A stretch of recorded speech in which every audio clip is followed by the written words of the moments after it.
കാർഷിക സംസ്കൃതിയുടെയും പരമ്പരാഗത കാർഷിക ആചാരങ്ങളുടെയും ഭാഗമായി പഴമയുടെ തനിമ നിലനിർത്തി വടക്കേ കോഞ്ചിറ കോൾപ്പടവിൽ പൊഴുതൂമാട്ടം തൃശൂരിന്റെ നെല്ലറയിൽ നെൽ കർഷകരും കർഷക തൊഴിലാളികളും വീണ്ടും നൂറുമേനി വിളവെന്ന പ്രതീക്ഷകളോടെ സജീവമാകുകയാണ്. ഏനാമാവ് വടക്കേ കോഞ്ചിറ കോൾപ്പടവിൽ കർഷകർ പൊഴുതുമാട്ടം നടത്തി. കോഞ്ചിറ മുത്തിയുടെ തീർത്ഥകേന്ദ്രത്തിലും ഏനാമാവ് കെട്ടുങ്ങൽ ജൂമാ മസ്ജിദിലും ഇരുമ്പ്രനെല്ലൂർ ശ്രീ കാർത്യായനി ക്ഷേത്രത്തിലും പ്രാർത്ഥനകൾ നടത്തിയും കാണിക്ക് സമർപ്പിച്ചുമാണ് പടവ് കമ്മിറ്റി ഭാരവാഹികൾ പൊഴുതുമാട്ടത്തിനെത്തിയത്.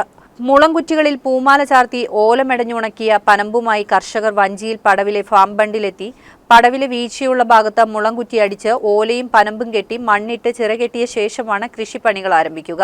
ഇന്നു മുതൽ കോളിലെ വെള്ളം വറ്റിക്കൽ തുടങ്ങും. പൊഴുതുമാട്ടത്തെ തുടർന്ന് പടവിലേക്കുള്ള കഴകളെല്ലാം കെട്ടിയടച്ചു. ഇനി കളകൾ നീക്കി യന്ത്രസഹായത്തോടെ നിലം പൂട്ടിനിരുത്തി ഓണത്തിന് ശേഷം വിത നടത്തും.